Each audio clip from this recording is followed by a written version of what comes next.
I'm Daneli, and this is Soul Scripts Podcast.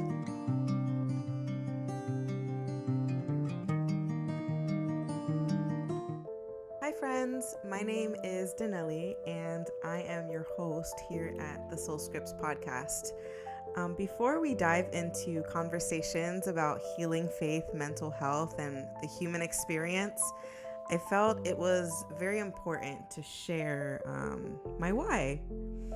And so, out of all the topics we could talk about, why mental health, why vulnerability, and why now? To answer that, you have to know a little bit about me and how this story came to be. So, I was born June 7th, 1999, in Portsmouth, Virginia, and had two incredible, kind and humble Puerto Rican and Nigerian parents. They're so incredible. I truly believe that I was given the best parents I could ask for. My dad, he served as a soldier in the U.S. military, and my mom is the kindest soul that you could meet. She would always lay her life down no matter who she met. Something that my mom always believed in was splitting one bean four ways. And so that just kind of demonstrates her heart.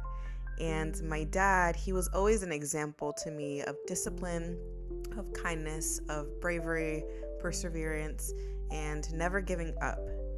And so while my dad served, my mom sacrificed so many different things throughout my childhood for me and my older brother. She supported my father, held our family together, and in the midst of it, we got to go on many adventures. I remember we used to go to Hershey Park in Philadelphia. We used to go to Disney. We used to go camping almost every weekend and spend lots of time with our families. We played so much, we laughed, and my mom just loved us fiercely. But before my younger brother was born, my dad left, and that absence really changed my whole world. It changed the way that I saw myself, it changed the way that I saw male figures in my life, and it changed the way that I would see relationships from then on. So as a child, I didn't really have words to express what the loss meant, but when I was old enough and all the other kids would talk about their dads, their moms, being in a two-parent household, I couldn't really relate. And so as I experienced bullying and as I experienced, like racial slurs and all of these different things, in elementary and middle school, I always asked myself, like, if there was something wrong with me, if I was defective, or why my classmates would have two parents and I didn't. And I think that's the first time that I experienced depression. I remember in the first grade where I was playing with my friends and I just felt like disconnected. And this is something that would carry on throughout the rest of my life. Somewhere deep down, I started believing that I would never be fully loved and that everyone I ever loved would eventually leave me. And so throughout my childhood, I held on to the hope that my dad would rescue me and he would hug me and call me his princess and apologize for everything that he had done and that he would never leave me again, but that day never came. So year by year, the silence I felt grew louder, and I began to question whether he truly loved me at all. And there was a time that he was actually forced to see my brother and I, and he came to see us, but that shouldn't have gotten to that point. By middle school, life became even harder, and my family experienced lots of homelessness and moving from home to home. My mom did everything she could to keep us safe, but unfortunately, life hit her relentlessly, and I felt that I needed to grow up in order to be my mom's backbone. Because when life gets to life and it gets real, and I can just remember the moments where my mom experienced like deep depression, and it shattered my world. So what I did was I saved gift cards and I would take her to get her nails done. We would go to the movies together. I would try to make her laugh so that way she felt a little easier in her heart. But when I reached to high school, something else began to surface, and the men in my life no longer became consistent. And so I started having thoughts that I didn't really understand. This comfort, emotional closeness, safety might not come from a male, but a female. And at first, these thoughts came and went, but over time, they became very frequent and more consuming. I never pursued anything. Instead, I buried it. I grew up in a church, and in church, it was always something that was put down, that was discriminated against, and I didn't want to be disowned by my family. Would they reject me? Would I be defective? Would I be abandoned? What about me growing up without a dad? Would I disappoint God in that? And so I tried to pray it away, and I did everything I could. I served in church, I sang, I danced, everything that I could imagine. I did. And I thought praying Jesus into my heart every single Sunday would be the very thing that would help me to overcome this, to overcome the pain that I was feeling. But inside, I was unraveling. So I began to self-harm, and I starved myself because the guys around me that I liked only wanted someone who was skinny.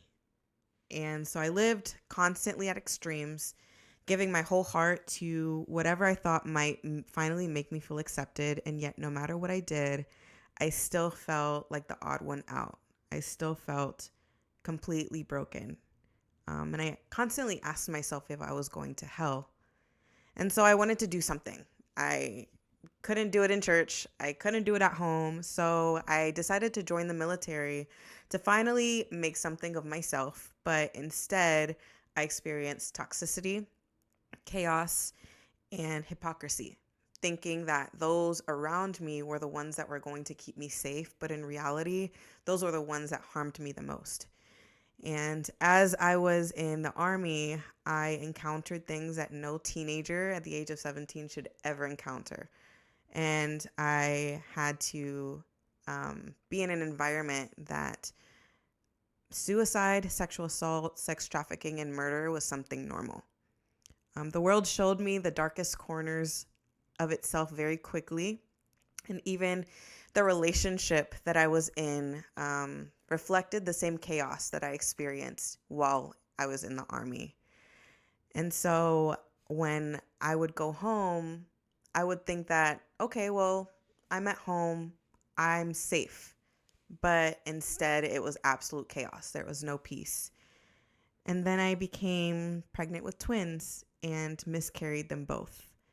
And to be honest, that loss really shattered my heart, because even after that, the abuse continued in that marriage. My ex-husband, he took advantage of me multiple times, and I attempted to take my life, not because I wanted to die, but because I desperately wanted the pain to stop. And so I collapsed from overdosing on pills, and I actually had to be rushed to the hospital. And for the first time, I had to take a charcoal drink. And from that moment on, I experienced thoughts of like fantasizing what my death would look like, because that was the one thing that was a constant, that no matter what, I knew I would die. I just didn't know when, and I didn't know how. And so I constantly asked myself, everything that I went through in my childhood as an adult thus far, is it my own doing? The things that my mom had to suffer, was that my own doing? But that couldn't be farther from the truth. But I couldn't help to think, wow, my ex-husband didn't care. My dad didn't care. So who else will care? Who else will protect me? And eventually, me and my dad, we repaired our relationship. But several years later, after I get out of the Army, I still to this day can struggle with the things and thoughts that I experienced back then. Um, After 6 months coming out of the Army, I had a lot to heal from and had a lot to just really fight through. And I just didn't understand what I was feeling to the degree that I was feeling them.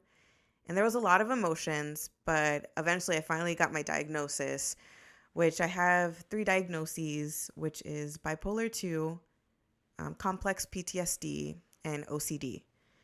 And to this day, these mental illnesses are hard to live with, but it's not impossible.